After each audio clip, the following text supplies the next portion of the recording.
আসসালামু আলাইকুম ওরহমতুল্লাহি ওবরাকাতুহ।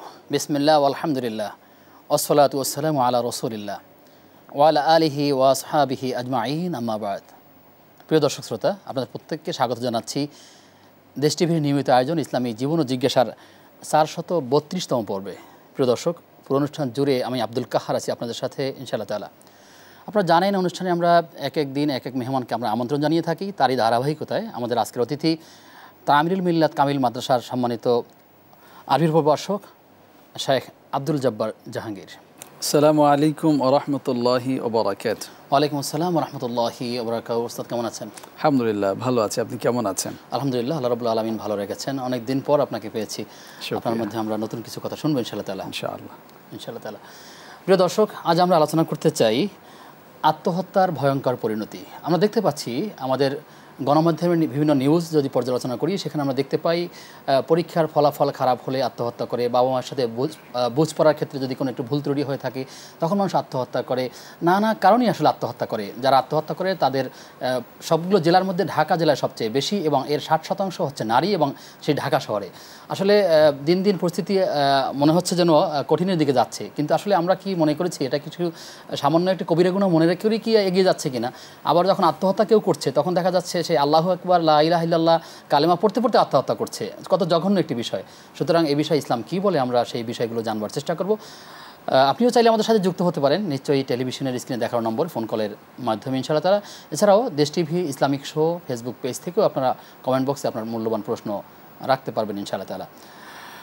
মোহতারাম, আপনি যেমনটি শুনলেন যে আত্মহত্যার ভয়ঙ্কর পরিণতি, আপনি শুরুতেই বলবেন আসলে আত্মহত্যার ভয়ঙ্কর পরিণতি এবং আত্মহত্যা আসলে কেন করে, যদি সেই পিছনের কারণগুলো একটু বলে নেন অল্প কয়েক কথায়, তারপরে এর পরিণতি কী হতে পারে।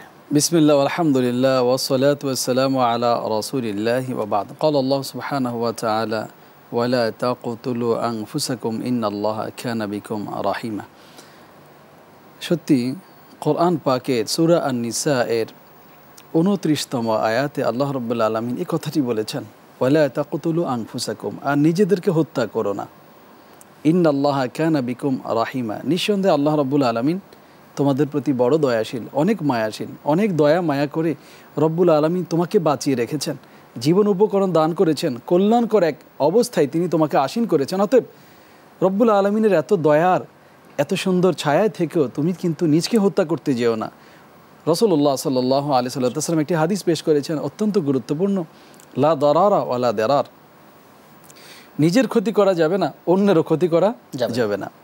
আপনি ঠিক যে কথাটি বলেছেন, আমাদের প্রত্যেকের কাছে খুবই চেনা জানা একটি বই রয়েছে, আল কাবায়ের, কবিরা গুনাহ। ইমাম যাহাবী এই বইয়ের মাঝে 70টি গুনাহকে তিনি উল্লেখ করেছেন, যেগুলো অত্যন্ত অন্যায়, চরম পাপ, মহাপাপ এবং রব্বুল আলমিনের দয়া ছাড়া ক্ষমার অযোগ্য। এই দাগি পাপগুলোর 29তম এই হাদিস জুড়ে রয়েছে আত্মহত্যা। আমরা আসলেই একটা জায়গায় খুব ভুল একটা হিসেব করি, যে আমি মনে করি আমার জীবনটা আমি কোরবান করে দেবো, আমি আমার জীবন ধ্বংস করে দেব, আমি আমার হাত পা কেটে ফেলবো। কিন্তু না, এটা দিন ইসলাম সম্পূর্ণভাবে হারাম করে দিয়েছে। রাসূলুল্লাহ সাল্লাল্লাহু আলাইহি ওয়াসাল্লাম সেটাই বলেছেন, লা দারারা ওয়ালা দারার, নিজের ক্ষতি করা যাবে না, অন্যের ক্ষতি করা যাবে না। কোরআন পাকে আল্লাহ রাব্বুল আলামিন এটি বলেছেন, ইন্নাল্লাহা ইশতারা মিনাল মুমিনিনা আনফুসাহুম ওয়া আমওয়ালাহুম বিআন্না লাহুমুল জান্নাহ। অবশ্যই আল্লাহ রাব্বুল আলামিন ক্রয় করে নিয়েছেন মুমিনের জান এবং মালকে জান্নাতের বিনিময়ে। তাহলে আমার দেহে যে জান্নাতের বিনিময়ে যে জানটাকে আমি বিক্রি করে দিয়েছি, এটার মালিক হচ্ছেন আল্লাহ। তাহলে আমার যে সম্পদ, এটার মালিক হচ্ছেন আল্লাহ, আমি নামে মাত্র পাহারাদার। আমাকে রব্বুল আলামিন এক নির্ধারিত সময়ে নির্দিষ্ট কিছু নিয়ম দিয়ে আমাকে দায়িত্ব পালনের জন্য এক পরীক্ষা হিসেবে আমার সামনে তিনি এটি দিয়েছেন। অতএব আল্লাযী খালাকাল মাউতা ওয়াল হায়াতা লিয়াবলুয়াকুম আইয়ুকুম আহসানু আমালা। সূরা মুলকে আল্লাহ রাব্বুল আলামিন বলছেন, তিনি সেই মহান সত্তা যিনি মরণ আর জীবনকে সৃষ্টি করেছেন যেন পরীক্ষা করা যায়, পরীক্ষা করতে পারেন, যাচাই করতে পারেন তোমাদের মধ্য থেকে কে উত্তম আমলের অধিকারী। অতএব আমি আমার জীবনের মালিক নই, এই জীবনের মালিক আল্লাহ রাব্বুল আলামিন, এবং রব্বুল আলামিনের নির্ধারিত পন্থাতে আমি আমার জীবন, আমার প্রত্যেকটি প্রচেষ্টা, আমার প্রত্যেকটি সাধনা, আমার প্রত্যেকটি পদক্ষেপ, আমার প্রত্যেকটি কাজ অবশ্যই সেভাবেই হবে। কেননা রব্বুল আলামিনের সাথে আমি এক অত্যন্ত গুরুত্বপূর্ণ চুক্তিতে আবদ্ধ হয়ে গেছি। আমার দেহে বাস করছে যে জীবন, যে প্রাণ শক্তি, এই আত্মার মালিক আমি নই, এই আত্মার মালিক আল্লাহ রব্বুল আলামিন, এটা আল্লাহর কাছে বিক্রি করে দেয়া, এমনকি আমার সম্পদ। অতএব আমি চাইলে আমার এগুলো নষ্ট করতে আমি পারি না। এটি শয়তানের একটি প্ররোচনা। আমরা সামনে এটা আলোচনা করবো ইনশাআল্লাহ। প্রিয় দর্শক কে আছেন আমাদের সাথে? আসসালামু আলাইকুম ওয়া রাহমাতুল্লাহ। ওয়া আলাইকুম আসসালাম ওয়া রাহমাতুল্লাহ। ভাই পাবনা থেকে বলছি, আব্দুল জব্বার। জি, প্রশ্ন। আমি পাবনা থেকে বলছি, আব্দুল জব্বার। জি আব্দুল জব্বার ভাই, আপনাকে মোবারকবাদ। হুজুর, আপনি যে আত্মহত্যার বিষয়টা বললেন, আমি ওটা নিয়ে একটা প্রশ্ন আর 2-3টে প্রশ্ন করবো, মনে করেন না? যে আত্মহত্যা যারা করে তাদের যদি আগে ভালো আমল থাকে, সে আমলগুলি কি মানে ডিসকাউন্ট হয়ে যাবে, বাতিল হয়ে যাবে? আচ্ছা। আর 2 নম্বর প্রশ্ন, হুজুর, হতে যারা মারা যায় তারা কতটুকু আল্লাহর কাছ থেকে সারপ্রাইজ পাবে? শুধু কবরেই শুনি যে, আমরা শোনা কথা যে কবরে তারা আযাব মওকুফ পাবে, কেউ কয় জান্নাতবাসী হবে। আর একটা প্রশ্ন, হুজুর, দুনিয়াবি কথা বলা হারাম, অনেক মসজিদে লেখা আছে, কিন্তু সেখানে তো ভালো কথাও হতে পারে। আমি একজনকে জিজ্ঞেস করতে পারি, আপনি এবাদিন কোথায় ছিলেন, নামাজ পড়তে আসেন নাই কে? আর দাড়ি রাখার একটা প্রশ্ন, হুজুর, দাড়ি রাখা কতটুকু রাখলে সুন্নত? এই কয়েকটাই হুজুর। ঠিক আছে, আমরা আপনার 4টা প্রশ্ন পেয়েছি। আপনি থাকুন আমাদের সাথে, আমরা উত্তরগুলো জানবো বিরতির পর ইনশাআল্লাহ তাআলা। বিরতির পরে সবাইকে স্বাগত জানাচ্ছি ইসলামী জীবন ও জিজ্ঞাসার আজকের পর্বে। আমাদের আজকের অতিথি শেখ আব্দুল জব্বার জাহাঙ্গীর। মোহতারাম আমাদের ভাই, তিনিও আব্দুল জব্বার, তিনি প্রশ্ন করেছেন যে আত্মহত্যাকারীর ব্যক্তির যে পূর্বের আমলগুলো থাকে, ভালো আমলগুলো, এগুলো অবস্থা কি? এটা কি বাদ হয়ে যায় বা কোন অবস্থায় থাকে? অত্যন্ত দারুণ একটি প্রশ্ন করেছেন যে আত্মহত্যা যখন কোনো ব্যক্তি করে তখন তার পূর্বের আমলগুলোর অবস্থা কী হয়।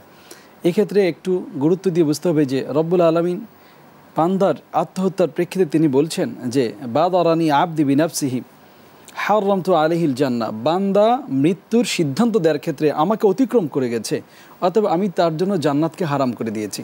ফোকাহগণের বক্তব্য হচ্ছে, যদি কোনো ব্যক্তি তাকদীরকে অস্বীকার করে, রব্বুল আলামিনের প্রতি মন্দ ধারণা এবং রব্বুল আলামিনের দেয়া সিদ্ধান্তকে মেনে না নিয়ে যদি অহংকার বশত কোনো ব্যক্তি আত্মহত্যা করার মধ্য দিয়ে ইসলাম থেকে বেরিয়ে যায়, তাহলে অবশেষে কাফের অবস্থায় মৃত্যুবরণ করলো। আর যখনই কোনো একজন ব্যক্তি কাফের এবং শিরকের পথে চলে যায়, তখন তো তার পূর্বের সমস্ত আমল বাদ হয়ে যায়। আল্লাহর ভাষায় ফালা নুকিমু লাহুম ইয়াউমাল কিয়ামাতি ওয়াজনা, যে তার কোনো আমলই আমি মিজানের পাল্লায় উঠাবো না। অতএব এর মধ্য দিয়ে একজন ব্যক্তির পেছনের সমস্ত আমল নিষ্ফল হয়ে যায়, সমস্ত আমল এটা হয়ে যায়, এটা প্রয়োজনহীন এবং এটা হয়ে যায় একেবারে অকেজো, নিষ্প্রয়োজনীয়, কোনো কাজ হয় না। হ্যাঁ, যদি কোনো ব্যক্তি বিশ্বাস রেখে রব্বুল আলামিনের প্রতি যথাযথ তার বিশ্বাস রেখে যদি শয়তানের প্ররোচনায় এমন একটি হীন কর্ম আত্মহত্যা করে ফেলে যেটা তাকদীরকে অস্বীকারে সামিল করে তাকে ইসলাম থেকে বের করে দেয়নি, তাহলে সে পাপী, পাপিষ্ঠ, পাপাচার বলে অবশ্যই গণ্য হবে এবং কুফরি, একটি মহাপাপ, একটি মহা অন্যায় সে ব্যক্তি করল। ফুকাহাদের বক্তব্য হচ্ছে যে এক্ষেত্রে রব্বুল আলামিন চাইলে তাকে ক্ষমা করতে পারেন। এটার ব্যাপারে অবশ্যই সম্পূর্ণটাই রব্বুল আলামিনের ইখতিয়ারে রয়েছে। তবে সাধারণত রাসূলুল্লাহ সাল্লাল্লাহু আলাইহি ওয়াসাল্লাম যে হাদিসটি আমাদেরকে বলা হচ্ছে, ইমাম নবী 6 লক্ষ হাদিস থেকে যেই 40টি হাদিস র্যাঙ্কিং করেছেন, তার 4র্থ হাদিস হচ্ছে যে বান্দা আমল করতে করতে হাত্তা বাইনাহু ওয়া বাইনাল জান্নাতি শিবরা, বান্দার মাঝে আর জান্নাতের মাঝে 1 বিঘত দূরত্ব চলে আসে, কিন্তু বান্দা এমন একটি অন্যায় করে যে অন্যায়ের কারণে ইসলাম থেকে খারিজ হয়ে কুফরিতে প্রবেশ করার মধ্য দিয়ে সে জাহান্নামে প্রবেশ করে, নাউজুবিল্লাহ মিন জালিক। অতএব আত্মহত্যার মতো এই পাপটির মাঝে এইরকম একটি সংকট রয়েছে যে মানুষ হয়তো আসলে শয়তানের প্ররোচনায় একটি সুন্দর জীবনে এসে হঠাৎ করে টার্ন করে বাঘ ঘুরিয়ে এসে জাহান্নামের মাঝে নিজকে নিক্ষেপ করে দেয়। কেউ যেন এরকম ভুল সিদ্ধান্ত না নেয়, আমরা দোয়া করি। আমাদের ভাইয়ের একটা প্রশ্ন ছিল যে কেউ যে কবরে আযাব, যে এখানে যদি কেউ প্রশ্ন উত্তরগুলো দিতে পারে অথবা কারো আযাব না হয়, তাহলে পরবর্তীতে কি সে মাপ পেয়ে যাবে, নাকি কোন স্তরে তিনি মাপ পাবে? আসলে এক্ষেত্রে ওসমান ইবনে আফফানের যে হাদিস, মা রাআইতু মানজারান কতছুন ওয়াল কবর আফজাউ মিনহু, আমি কবরের চেয়ে ভয়ঙ্কর আর অন্য কোনো চিত্র দেখিনি। অতএব কবরটা বাহ্যিকভাবে একটা মাটির গর্ত মনে করা হলো, এটা একটা ভয়ানক একটি জায়গা। সেই জন্য রাসূলুল্লাহ সাল্লাল্লাহু আলাইহি ওয়াসাল্লাম তিনি বলেছেন যে আখিরাতের স্টেশনগুলোর মাঝে কবর হচ্ছে প্রথম স্টেশন, প্রথম মঞ্জিল। অতএব যার জন্য কবরটা সহজ হয়ে যাবে, তার পরবর্তী স্টেশনগুলো তার জন্য আরও সহজ হয়ে যাবে। আর যার জন্যই কবরটা কঠিন হয়ে যাবে, পরবর্তী স্টেশনগুলো তার জন্য অনেক কঠিন হয়ে যাবে। রাসূলুল্লাহ সাল্লাল্লাহু আলাইহি ওয়াসাল্লামের এই হাদিসের আলোকে এটাই বাস্তব যে যখন একজন ব্যক্তিকে কবরে জিজ্ঞেস করা হয় মার রব্বুক, তোমার রবকে, যখন সে বলে রব্বি আল্লাহ, যখন বলা হয় আমার দিনুক, তোমার দিন কি, যখন বলে দিনই আল ইসলাম, ইসলাম আমার জীবন বিধান, যখন বলা হয় মান হাদা রাজুল আল্লাযী বুইসা ফীকুম, ইনি কোন ব্যক্তি যিনি তোমাদের মাঝে প্রেরিত হয়েছেন, ব্যক্তি যখন বলে ফেলার সক্ষমতা অর্জন করে আল্লাহর দয়ায় যে নবিয়ুনা মুহাম্মদ সাল্লাল্লাহু আলাইহি ওয়াসাল্লাম, তখন ফানাদা নাদি মিনাস সামা আন সাদ্দাকা আবদি, আকাশ থেকে একজন ব্যক্তি ঘোষণা করে বলে বান্দা সত্য বলেছে, ফাফতাহু লাহু বাবান ইলাল জান্নাহ, জান্নাতের দিকে তার কবর থেকে একটি রাস্তাকে খুলে দাও, কবরকে তার দৃষ্টি অনুযায়ী প্রশস্ত করে দেওয়া হয়, বলা হয় আলবিসুম মিন থিয়াবি মিনাল জান্নাহ, জান্নাত থেকে পোশাক এনে তাকে পরিয়ে দাও, এবং সেই ব্যক্তি তখন জান্নাতের নেয়ামত স্বচক্ষে দেখতে পায়, দৃষ্টি অনুযায়ী কবরকে প্রশস্ত করে দেওয়া হয়, তখন সেই ব্যক্তি এমনভাবে ঘুমে তলিয়ে যায় যেমন তাকে দুলহান হিসেবে বাসর ঘরে সে ব্যক্তি ঘুমিয়ে পড়ে, নামখা নাউমাতিল আরুস, প্রিয় ব্যক্তি ছাড়া তাকে কেউ জাগিয়ে তোলে না। সত্যি সেজন্য রাসূল বলেছেন কবরটা জান্নাতের একটা টুকরা অথবা জাহান্নামের একটা টুকরা। কবর জান্নাতের যেন বাগান হয়, আল্লাহ সে তৌফিক আমাদের দান করুন। আমিন আমিন। আল্লাহ তাআলা আমাদেরকেও মৃত্যুর সময় যেন ঈমানের সাথে মৃত্যুবরণ করতে তৌফিক দান করুন, এবং আমাদেরও কবর যখন মৃত্যু হবে আল্লাহ যেন আমাদেরকে এটা প্রশ্ন উত্তর দেওয়াগুলো সহজ করে দেন, আল্লাহ তাআলার কাছে আমরা সেই দোয়া করি। আমাদের ভাই একটা প্রশ্ন করেছেন যে মসজিদে অনেক জায়গায় লেখা থাকে দুনিয়াবি কথা বলা হারাম মসজিদে, আসলে ব্যাখ্যাটা কি এভাবেই ঠিক, এই বাক্যটা কি ঠিক আছে, দুনিয়াবি কথা বলা হারাম? তাহলে কোরআনে কারীমে মসজিদ প্রসঙ্গে রব্বুল আলামিন যে কটি উক্তি করেছেন, ফি বুয়ুতিন আদিন আল্লাহ আন তুরফা, আর আল্লাহর ঘর মসজিদে নির্দেশ দেওয়া হয়েছে আল্লাহর নামকে উচ্চকিত করার জন্য। অতএব এই মসজিদে আল্লাহ রব্বুল আলমিনের নামই কিন্তু বুলন্দ হবে। অবশ্যই মসজিদ একটি শ্রেষ্ঠ একটি জায়গা, এবং এটা সবচেয়ে উত্তম স্থান, এই জমিনের বুকে সবচেয়ে নিকৃষ্ট বাজারকে বলা হয়েছে। তবে এই মসজিদকে আসলে আমরা আমাদের যেই রকম এটাকে একটা চরম সীমায় এনে কঠিন জায়গা দিয়েছি, এবং ভুল কিছু বক্তব্য সেখানে আমরা লিখেও দিয়েছি যে মসজিদে বসে দুনিয়াবি কথা বলা হারাম। হারাম সাব্যস্ত করার জন্য দিন ইসলামের অকাট্য দলিল প্রয়োজন। 2, আমরা তো জানি মসজিদে নববী রাসূলুল্লাহ সাল্লাল্লাহু আলাইহি ওয়াসাল্লাম যেই বিচার ফায়সালা করেছেন জায়গায় তিনি এখন তার কবর রয়েছে, সেই রওজাটা তো কবরটা তো মসজিদে নববীর একদম কাছেই রয়েছে। এই মসজিদটা ছিল, মসজিদে নববীটা ছিল দিন ইসলামের প্রাণ কেন্দ্র। মদিনা ছিল প্রথম রাষ্ট্র, ইসলামী রাষ্ট্রের, এইটাই ছিল প্রথম রাজধানী, এবং মসজিদটা ছিল একটা পার্লামেন্ট, সেখানে বড় বড় যুদ্ধের সিদ্ধান্ত গ্রহণ করা হয়েছিল, হেডকোয়ার্টার। এটা ছিল অনেক বড় একটা বিশ্ববিদ্যালয়, যেখানে বড় বড় সাহাবা আজমাইন সেখানে জ্ঞান অর্জন করেছেন। তাহলে একজন মানুষ মসজিদে এসে, ভাই যেমনটি বলছিলেন যে যদি তিনি কুশল বিনিময় করতে চান, কেন নিষেধ করা হবে? আমরা যেখানে বুখারী মুসলিমের হাদিসে দেখতে পাই রাসূলুল্লাহ সাল্লাল্লাহু আলাইহি ওয়াসাল্লাম ফজর সালাত আদায়ের পর মুসল্লিদের দিকে ফিরে বসতেন এবং তাদের স্বপ্ন সম্পর্কে জানতে চাইতেন, কুশল বিনিময় করতেন। অতএব ভাই, মসজিদটা আল্লাহর ঘর, এটাকে আপনি আপনার মন মতো ইচ্ছা মতো পরিচালনা করবেন, এটা বড় চরম অন্যায় এবং বেয়াদবি শামিল। আমরা সতর্ক করছি।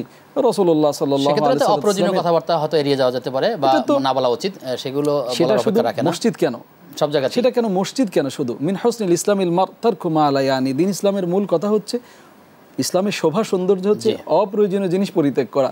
আর মসজিদটাকে আমরা স্বাভাবিক সম্প্রীতি, আমাদের এই আন্তরিকতা, পরস্পরের কুশল বিনিময়, এই দিকটা কিন্তু আসলে ভ্রাতৃত্বের বন্ধনে আবদ্ধ করে দেয়। লাইনটি আসলে ব্যাখ্যা করা অন্যের যেন ইবাদতে বাধাগ্রস্ত না হয়, অন্যকে আল্লাহর ডাকতে, আল্লাহর ডাকে যেন, আল্লাহ স্মরণে যেন আমরা ক্ষতিগ্রস্ত অবস্থায় ফেলে না দিই, এগুলো বিচার বিবেচনা। এরকম কোনো বক্তব্য লিখে রাখা ঠিক না, না আদৌ না, যে মসজিদে বসে দুনিয়াবি কথা বলা। আরো কিছু প্রশ্ন আছে, আমরা বিরতির পরে এসে শুনবো ইনশাআল্লাহ তাআলা। বিরতির পরে সবাইকে আবারও আমন্ত্রণ জানাচ্ছি ইসলামী জীবন ও জিজ্ঞাসার আজকের পর্বে। আমাদের আজকের অতিথি শেখ আব্দুল জব্বার জাহাঙ্গীর। মোহতারাম, আমাদের ভাই প্রশ্ন করেছিলেন যে দাড়ি রাখা কতটুকু পরিমাণ সুন্নাহ? কোরআনে কারীমে এই প্রসঙ্গে যেটা বলা হয়েছে, থুম্মা আওহাইনা ইলাইক আনিত্তাবি' মিল্লাতা ইব্রাহিম হানিফা ওয়া মা কানা মিনাল মুশরিকিন, হে রাসূল তোমার কাছে এই মর্মে আমি ওহী পাঠিয়েছি যে তোমরা ইব্রাহিমের সেই মিল্লাত, জীবন পদ্ধতি, আদর্শ, এটা অনুসরণ করো, এবং মুশরিকের অন্তর্ভুক্ত তিনি ছিলেন না।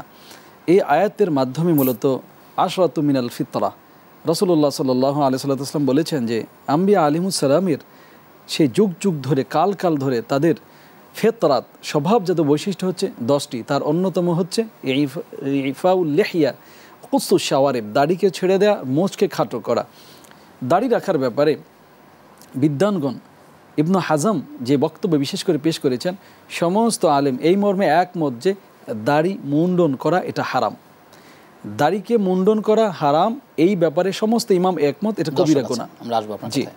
প্রিয় দর্শক কে আছেন? হ্যালো, আসসালামু আলাইকুম। ওয়ালাইকুম আসসালাম ওয়া রাহমাতুল্লাহ। হুজুর, আমি ধরমপাড়া সুনামগঞ্জ থেকে ইউনুস বলছিলাম হুজুর। জি ইউনুস ভাই, প্রশ্ন ছিল হুজুর। জি সংক্ষেপে। প্রশ্ন হলো যে রোজ হাসরের দিন জিন ইনসান ব্যতীত কোনো জীব জন্তুর বিচার হবে কি? আর 2 নম্বর প্রশ্ন হলো জিন ইনসান ছাড়া বস্তু এবং জীব বেহেশতে যাবে কি?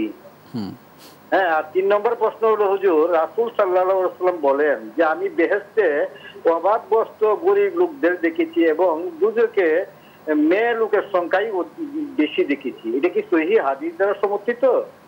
আচ্ছা ঠিক আছে, আপনি থাকুন আমাদের সাথে, আমরা জানবার চেষ্টা করব। মোহতারাম, দাড়ির প্রশ্ন যদি বলেন কতটুকু রাখা দরকার? সমস্ত ইমাম একমত যে দাড়ি মুন্ডন করা হারাম। এটা রব্বুল আলামিনের সেই স্বভাবজাত যেই ধর্ম, এটাকে নষ্ট করা হয় এবং এই স্বাভাবিকতাকে ভিন্ন দিকে প্রবাহিত করার কারণে সমস্ত ইমাম এই মর্মে একমত হয়েছেন এটা একটা হারাম কাজ এবং সমস্ত ইমাম এজমা করেছেন। 2 নম্বর, দাড়ি ছেড়ে দেওয়া এটা হলো ওয়াজিব, যেহেতু রাসূল বলেছেন যে দাড়িকে তোমরা ছেড়ে দাও আর বিপরীতে মোচকে খাটো করো। আর ইবনু উমরের সেই বক্তব্য অনুযায়ী মুহাল্লিকিনা রুউসাকুম ওয়া মুকাসসিরিন, এই আয়াতের আলোকে তিনি উল্লেখ করছেন যে সহিহ বুখারী সহ অন্যান্য সুনানে রয়েছে যে দাড়ি যদি একমুষ্টি হয়ে যায়, তুলান ও আরদান, দৈর্ঘ্য প্রস্থের দিক থেকে সুন্দর পরিপাটি করে রাখা, এটা কি জায়েজ? তাহলে মূল কথা পেলাম 3টা। দাড়ি যদি একমুষ্টি হয় তাহলে সুন্দর করার জন্য দৈর্ঘ্য প্রস্থের দিক থেকে এটাকে সুন্দর করে নেওয়া, এটা জায়েজ। আর দাড়ি ছেড়ে দেওয়া এটা ওয়াজিব, দাড়িকে মুন্ডন করা এটা হারাম। সকল ইমাম এই ব্যাপারে একমত পোষণ করেছেন। জি আচ্ছা আচ্ছা, ভাইয়ের প্রশ্ন ছিল যে হাসরের দিন আসলে জিন এবং ইনসানের যে প্রশ্ন করছেন যে আসলে কাদের শাস্তি হবে, কারা জান্নাতে যাবে, বা এর 2 শ্রেণীর বাইরে আর কেউ যাবে কিনা, এই প্রসঙ্গে তিনি প্রশ্ন রেখেছেন। সেটাই সূরা আয-যারিয়াতে 56 নম্বর আয়াতে রব্বুল আলামিন যেটা বলেছেন, ওয়ামা খালাকতুল জিন্না ওয়াল ইনসা ইল্লা লিয়াবুদুন।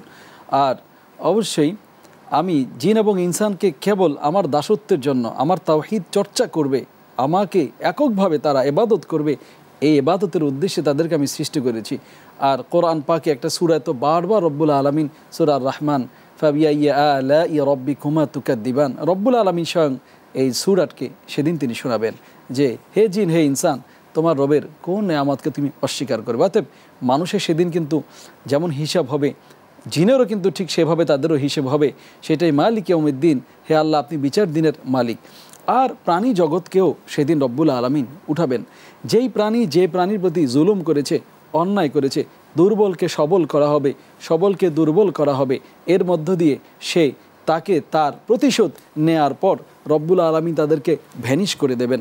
আর তখন জিন এবং ইনসানের চূড়ান্ত হিসেব এবং তাদের পর্বগুলো অতিক্রম হওয়ার পর তাদেরকে স্থায়ী জান্নাত অথবা জাহান্নামে তাদেরকে জায়গা করে দেবেন। প্রাণী জান্নাতে যাবে? জি, আর কোন প্রাণী জান্নাতে যাবে? এখানে সূরা আল কাহাফের বিশেষ করে একটি কুকুরের কথা, যেরা আইহে বিল ওয়াসিদ লাউ ইত্তালাতা আলাইহিম লাওয়াল্লাইতা মিনহুম ফিরারা। কোরআন পাকে সূরা কাহাফের মাঝে এই কুকুরটির একটি বিশেষ আচরণের কথা রব্বুল আলামিন উল্লেখ করেছেন, যে রব্বুল আলামিনের সেই বিশেষ বান্দাদেরকে পেছন দিকে সে পাহারা দিয়েছিল। জি, এবং তাদেরকে বুঝতে পেরেছি যে আসহাবে কাহাফের সেই কুকুর জান্নাতে যাবে, সেই বর্ণনা রয়েছে। আমাদের ভাই প্রশ্ন করেছিলেন যে নারীদেরকে জাহান্নামে দেখেছেন রাসূল সাল্লাল্লাহু আলাইহি মিরাজের সময়, যে হাদিসগুলো রয়েছে আসলে এই বর্ণনা ঠিক আছে কিনা? ঠিক আছে, ইত্তালাতু আল জান্নাহ ফারাইতু আকতার আহলিয়ান নিসা। রাসূলুল্লাহ সাল্লাল্লাহু আলাইহি ওয়াসাল্লাম তিনি বলেন যে আমি জান্নাতে এবং জাহান্নামে উকি দিয়েছি। আমি জান্নাতে উকি দিয়ে দেখলাম এর অধিকাংশ মানুষই হচ্ছে গরিব, দরিদ্র, নিঃস্ব, অসহায়। আর আমি জাহান্নামে দৃষ্টি দিয়ে দেখলাম যে অধিকাংশ নারীরা হচ্ছে জাহান্নামী। এবং রাসূল বলেছেন যে হে নারী সমাজ, তোমরা সাদাকা করো, তোমাদের অধিকাংশকে আমি জাহান্নামে দেখেছি। তারা জিজ্ঞেস করেছিলেন হে আল্লাহ রাসূলের কারণ কি? রাসূলুল্লাহ সাল্লাল্লাহু আলাইহি ওয়াসাল্লাম তিনি বলেছেন তাকফুরুনা আল আশিরা ওয়া তুকথিরুনা আল লানা, তোমরা বেশি বেশি লানত করো, অভিসম্পাদ করো, আর স্বামীর অবাধ্যতা করো, স্বামীর অবাধ্যতা করো। অতএব স্বামীরকে তোমরা যথাযথভাবে সন্তুষ্ট যদি রাখতে পারো, আল্লাহর বিধান মানতে পারো, তোমরা সরাসরি জান্নাতে চলে যেতে পারবে। যেমন তারা পরিণতি নিয়ে যদি আপনি দুই লাইনে কোনো বক্তব্য রাখেন যে আত্মহত্যাকারী পরিণতি কি হবে? রাসূলুল্লাহ সাল্লাল্লাহু আলাইহি ওয়াসাল্লাম এই মর্মে অত্যন্ত পরিষ্কার করে তিনি বলেছেন, মান কাতালা নাফসাহু বিশাই, যে ব্যক্তি নিজকে হত্যা করলো কোনো জিনিসের দ্বারা, আযাবাল্লাহু বিহি ফি নারি জাহান্নাম, জাহান্নামে রব্বুল আলামিন তাকে ওইটার দ্বারা শাস্তি দিতেই থাকবেন। নাউযু বিল্লাহি মিন যালিক।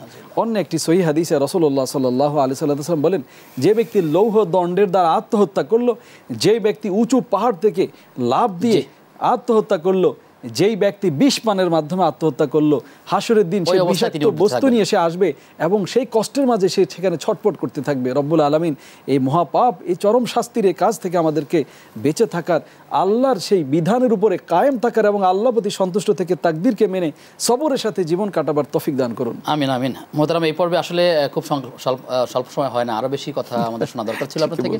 সময় পেলে কখনো আবার আপনার কাছে প্রিয় দর্শক, আমরা আলোচনা করছিলাম আত্মহত্যাকারী পরিণতি, অত্যন্ত ভয়াবহ। কোরআনুল কারীম থেকে মেহতারাম দলিল দিয়েছেন। আল্লাহ তাআলা আমাদের যুবক শ্রেণী বা যারা এরকম বিক্ষিপ্ত চিন্তা করেন, আল্লাহ তাআলা সবাইকে যেন রহম করেন, সবার উপরে রহম করেন। আগামী অনুষ্ঠান দেখবার আমন্ত্রণ জানিয়ে আজকের মধ্যে এখানেই বিদায় নিচ্ছি। আসসালামু আলাইকুম ওয়া রাহমাতুল্লাহি ওয়া বারাকাতুহু।